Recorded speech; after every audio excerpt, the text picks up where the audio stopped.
अस्सलामुअलैकुम जी, कैसे हैं आप? उम्मीद है आप सब ठीक होंगे। अल्हम्दुलिल्लाह हम सब भी ठीक हैं।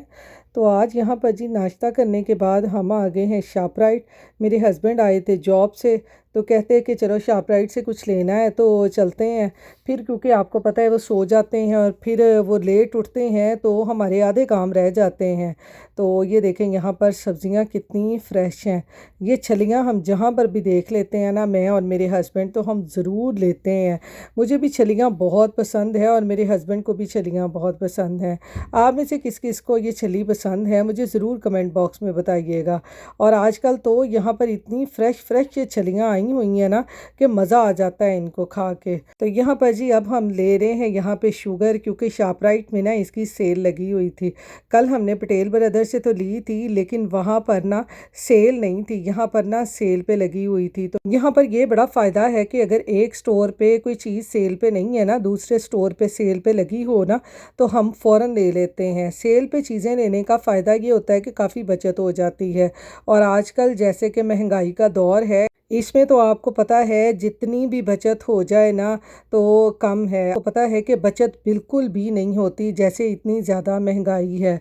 वो हमारी अम्मी के दौर में ना, हमारी अम्मी बताया करती थी कि जब हमारी अम्मी को हमारे अब्बू खर्चा दे के जाते थे ना, तो वो उसमें से काफ़ी पैसे बचा लेती थी, जिसमें से वो घर का सामान ले आती थी, कुछ बर्तन ले लिए, कुछ और चीज़ें ले लीं। लेकिन आजकल आजकल तो आपको पता है कि 1 रुपया भी बचाना ना बहुत मुश्किल है। जैसा कि आजकल महंगाई चल रही है कि हम लोग रात को एक चीज़ के प्राइस देख के जाते हैं तो वो कुछ होते हैं, और जब सुबह आके कोई चीज़ लेते हैं तो उसके प्राइस ना दुगने होते हैं। आजकल महंगाई बहुत है। तो यहाँ पर जी शॉपराइट से आने के बाद ना मैं फ़ौरन आ गई हूँ किचन में खाना बनाने के लिए, क्योंकि आज अभी तक मैंने खाना नहीं बनाया था। खाना बना हो ना तो बहुत ही आसानी होती है। खाने में मैं आज बनाने लगी हूँ मटरों वाले चावल, और साथ मैंने रखे हुए हैं आलू बॉयल होने के लिए। देखें आगे चल के आपको बताऊँगी कि आलू का क्या बनाती हूँ ना। ये देखें, ये सारी चीज़ें मैंने यहाँ पे रखी हुई हैं ताकि जल्दी जल्दी से ना मटरों वाला पुलाव बन जाए। क्योंकि आपको पता है कि हमारी रोज़ की यही टेंशन होती है कि हमने खाना क्या बनाना है।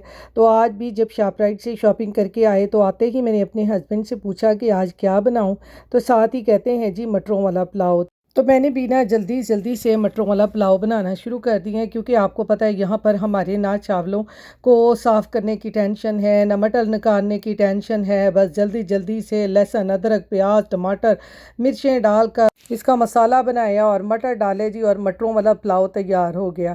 जब मैं शुरू शुरू में अमेरिका आई थी ना, तो आप यकीन करें मुझे किसी चीज़ की समझ नहीं आती थी कि क्या चीज़ कैसे बनानी है, क्योंकि मैंने अपने घर में कभी खाना बनाया ही नहीं था। और जब भी मेरी अम्मी मुझे कहती थी ना खाना बना लो, तो मैं हमेशा ना खाना बनाने से कतराती थी।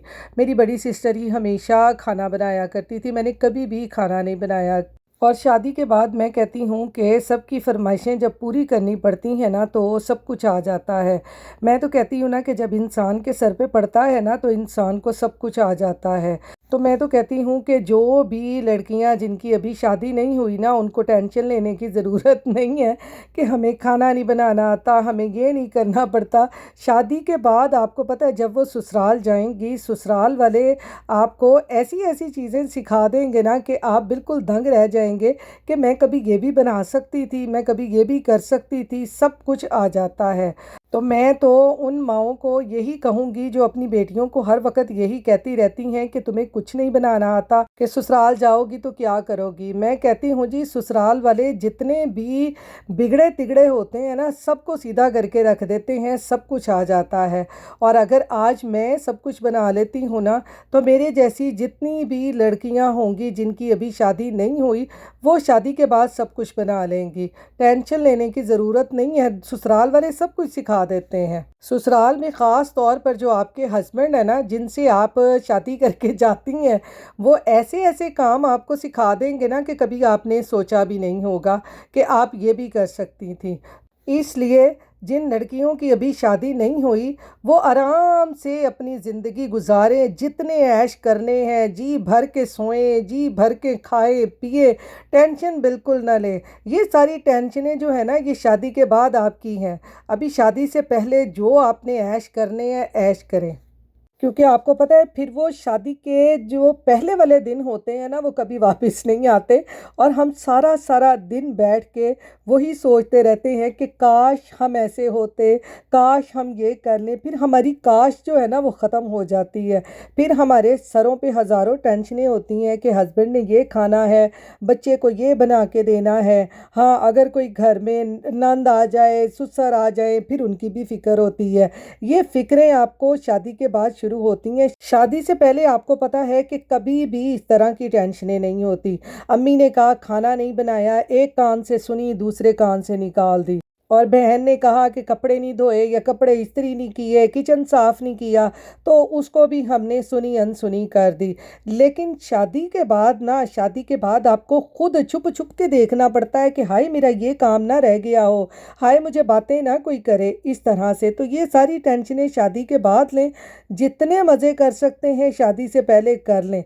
मैं कहती हूँ कि शादी के बाद ना आपका खाना पीना सोना जागना सब कुछ मुतासिर हो जाता है, सिर्फ एक हस्बैंड की वजह से कि आपने उनके घर वालों का और उनका बस ख्याल रखना है, बच्चों का ख्याल रखना है। क्योंकि आपको पता है कि शादी से पहले हमारे घर वाले कहेंगे ना ये काम नहीं किया, तो हमारी अम्मी या बहन कोई भी कह देगी चलो खैर है मैं ये काम कर लेती हूँ। लेकिन शादी के बाद ऐसा नहीं होता। शादी के बाद आपको सब कुछ ही खुद ही करना पड़ता है। ये देखें जी, अब्दुल को जो जुगनू है ना बाहर, वो ऐसे काटते हैं। ये देखें, मैंने आपको बताया था ना कि ये बड़ा ज़ोर से काटते हैं। ये देखें इसको कैसे सारी रेडनेस हो गई है और इतना ज़्यादा ये हार्ड है ना। ये देखें ये सारी इसकी टांग पे काटा हुआ है, इतनी ज़ोर से काटते हैं। हाई हो रही है, इसके ऊपर कुछ लगाऊं, वो स्प्रे करूं, वो वाला, वो आफ्टर बाइट वाला। ठहरो, ये देखें इसके ऊपर अब मैं ये लगाने लगी हूँ। नहीं यार, ये ना ये मच्छरों के काटने वाली, ये चीज़ों के काटने वाला स्प्रे हमने ला के रखा होता है, ये लगा दूँगी इसके ऊपर। ये ऐसे आई कुछ नहीं होता, कुछ नहीं होता, थोड़ा सा वो होगा फिर सही हो जाएगा। ये देखें कितना बुरी तरह किसी चीज़ ने काटा है। ये देखें कितनी रेडनेस हो रही है। ऐसे यहाँ पर ये बाहर बच्चे खेलते हैं ना, इनको ऐसी चीज़ें लड़ती हैं। दर्द हो रही है, ये देखें। चलो मेरा बेटा कोई बात नहीं, हवा लगने दो, सही होगी। मुझे तो लगता है यहाँ पे भी किसी ने काटा हुआ है। कोई बात नहीं है, कोई बात नहीं है, सीधा हो जा मेरा बेटा, सीधा हो जा, अभी सही हो जाएगा, अभी सही हो जाएगा, अभी सही हो जाएगा। मैंने वो लगा दिया है ना स्प्रे, अभी सही हो जाएगा। कितनी दर्द हो रही है इसको। इसे 1-2 दिन तक ना अब ये सही हो जाएगा।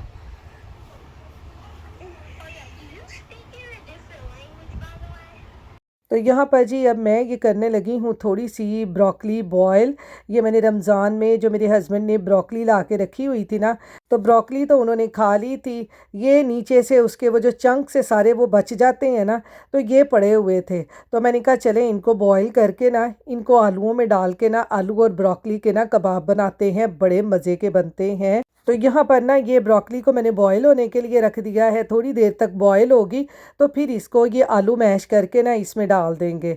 तो ये देखें यहाँ पर 3-4 आलूओं को मैंने अच्छी तरह से बॉयल करके ना इनको मैश कर लिया है। तो यहाँ पर हमारी ब्रोकली जो हमने रखी थी बॉयल होने के लिए, वो भी बॉयल हो गई है। उसका पानी सारा स्टेन करके ना मैंने आलूओं में डाल दिया है। और दूसरी तरफ मैंने चॉपर में प्याज, सब्ज़ मिर्ची और सब्ज़ धनिया और पुदीना डालकर ना उसको भी अच्छे तरीके से चॉप कर लिया है, ये भी डाल देंगे। और इसमें अब हम डालेंगे मसाले। मसालों में नमक, ज़ीरा, सूखा धनिया, थोड़ी सी अजवाइन, मिर्चें, कसूरी मेथी, गरम मसाला, ये सारे मसाले डालकर ना आप बनाएं, बहुत मज़े के ये कबाब बनते हैं। और साथ ही ना यहाँ पर मैंने थोड़ा सा इसमें आमचूर पाउडर भी डाला था, क्योंकि मेरे पास ना लेमन ख़त्म हो गया था। तो इसको खट्टा खट्टा फ्लेवर देने के लिए ना मैंने इसमें थोड़ा सा आमचूर पाउडर डाल दिया था। तो यहाँ पर ये देखें ब्रोकली और आलूओं का मिक्सचर जो है ये तैयार हो गया है कबाब बनाने के लिए। अब हम इसके बना लेंगे कबाब। क्योंकि आपको पता है मटरों वाले चावल बने हो या कोई सा भी पुलाव बना हो ना, तो उनके साथ जब तक कोई भी कबाब वगैरह ना हो तो मज़ा नहीं आता। बेशक से शामी कबाब बना लें, कच्चे कीमे के कबाब बना लें, सिंपल आलूओं के कबाब भी बना लें ना तो चावलों के साथ बहुत मज़े के लगते हैं। तो यहाँ पर ये देखें इस तरह ब्रोकली और आलूओं के मैंने बना लिए हैं कबाब। अब इनको करेंगे फ्राई और फिर हम इनको चावलों के साथ खाएंगे। तो ये देखें सारे कबाब हमारे तैयार हो गए हैं, तो चलें इनको अब करते हैं फ्राई। फ्राई करने के लिए ना यहाँ पर मैंने बेसन में सारे मसाले नमक, मिर्च, सूखा धनिया, ज़ीरा डाल कर ना उसको अच्छी तरह से इस तरह से ना मैंने ये घोल लिया है। ये देखें ये मैंने थिक थिक सा बैटर बना लिया था। और अब हमने जो कबाब बनाए थे ब्रोकली और आलूओं के, उनको इस तरह से ये बेसन का मिक्सर लगाएंगे और इनको फ्राई कर लेंगे। मैंने यहाँ पर ये बेसन घोल के लगाया है ना, आप अंडा भी लगा सकते हैं, उससे भी ये कबाब बहुत मज़े के लगते हैं। लेकिन मेरे हस्बैंड को ना मैं जब भी आलू की टिक्की बनाती हूँ ना तो उसके ऊपर जो कोटिंग है ना वो बेसन की ही लगवाते हैं, उनको एग वगैरह की कोटिंग अच्छी नहीं लगती। तो इसलिए ना मैंने इनके ऊपर कोटिंग जो है वो बेसन की है। आप अंडे की भी कोटिंग इसके ऊपर कर सकते हैं। तो ये देखें यहाँ पर हमारे कबाब जो है ना वो कितने मज़े के बन गए हैं। तो मैंने तो यहाँ पर इसमें ब्रोकली डाली है ना, आप कोई भी वेजिटेबल आलू के साथ डाल के कबाब बनाए ना बहुत मज़े के लगते हैं। तो यहाँ पर देखें जी खाना हमारा बिल्कुल तैयार हो चुका है। मटरों वाला पुलाव भी बन गया है, साथ में मैंने थोड़ा सा सैलड बना लिया है। और यहाँ पर ये देखें हमारी ब्रोकली और आलू के कबाब जो है ना वो भी तैयार हो चुके हैं। और दूसरी तरफ मैंने दही में ना जो मेरे पास धनिए, पुदीने और सब्ज़ मिर्चों की चटनी बनी होती है ना वो डाल के ना मैंने थोड़ा सा रायता भी बना लिया है, क्योंकि आपको पता है चावलों वगैरह के साथ ना दही ना हो तो फिर मज़ा नहीं आता। तो ये मैं आपको यहाँ पर कबाब तोड़ के दिखाऊँ, अंदर से ग्रीन ग्रीन कबाब, ऊपर से येलो येलो बेसन लगा हुआ, कितना मज़े का लगता है। ये देखें आप ये ज़रूर ट्राई करके देखें, बहुत मज़े का लगता है। और जैसे आपको पता है आजकल बारिशों के दिन है, हमारे भी यहाँ पे बहुत बारिशें हो रही हैं और पाकिस्तान में भी बारिशें हो रही हैं। इस तरह के कबाब वगैरह चाय के साथ भी बना के खाएं ना तो बहुत मज़े के लगते हैं। और यहाँ पर जी खाना मैंने दे दिया है अपने हस्बैंड को, मेरे हस्बैंड खा रहे हैं खाना। और अब्दुल यहाँ पर ये देखें कहाँ चढ़ के ना अपनी गेम खेल रहा है। ये देखें बच्चों के कान यहाँ पर, क्योंकि अब्दुल अभी कह रहा है कि उसने खाना नहीं खाना। तो यहाँ पर जी जैसे कि मेरे हस्बैंड खाना खा के फारिग हुए, अब्दुल ने अपनी फरमाइश कर दी जी मैंने आज खाना नहीं खाना, मैंने आज खाना है पिज़्ज़ा। तो फिर मेरे हस्बैंड ने ना फ़ौरन से उसके लिए ना पिज़्ज़ा ऑर्डर कर दिया। तो अब हम जा रहे हैं अब्दुल के लिए पिज़्ज़ा पिक करने के लिए। देखो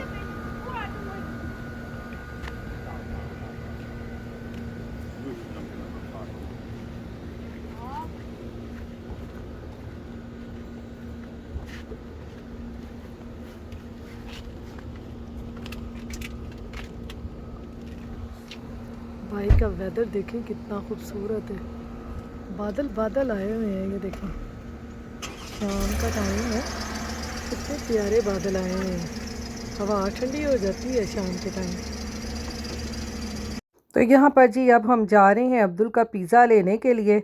और बाहर देखें शाम का मंजर कितना खूबसूरत है। ये देखें साइडों पे दरख्त हैं और सामने से इस तरह से क्लाउड्स नज़र आते हुए ना कितने खूबसूरत लग रहे हैं।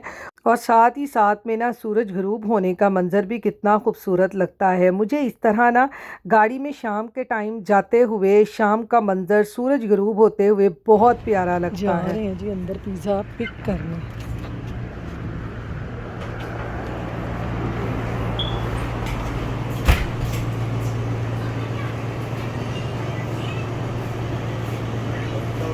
Yes, thank you. तो यहाँ पर जी हमने अब्दुल का पिज़्ज़ा जो ऑर्डर किया था मेरे हस्बैंड ने वो कर लिया है पिक। अब हम घर जाएंगे और अब्दुल जाके ना आराम से बैठ के अपना पिज़्ज़ा खाएगा, क्योंकि आजकल आपको पता है बच्चों की छुट्टियां हैं, समर वेकेशन है और फिर बच्चों की फरमाइशें भी होती हैं। कभी कभार बच्चे घर का खाना खा लेते हैं और कभी कभार बच्चे नहीं खाते। बच्चे कहते हैं जी हमने आज बाहर का ही खाना है, हमने आज घर का खाना नहीं खाना। तो फिर बच्चों की फरमाइश पूरी करनी पड़ती है। क्या खाना? मैंने पहले पिज़्ज़ा खाना है, पाइनएप्पल। प्लेट ले क्या? ये है जी ब्रेड स्टिक, ये ब्रेड स्टिक है, ये पिज़्ज़ा है। और मैं दूंगी अब्दुल को 2 स्लाइस। थोड़ी सी बाइट्स भी दे दो। बाइट्स भी दूँ? ये देखें जी ये बाइट्स भी लेगा।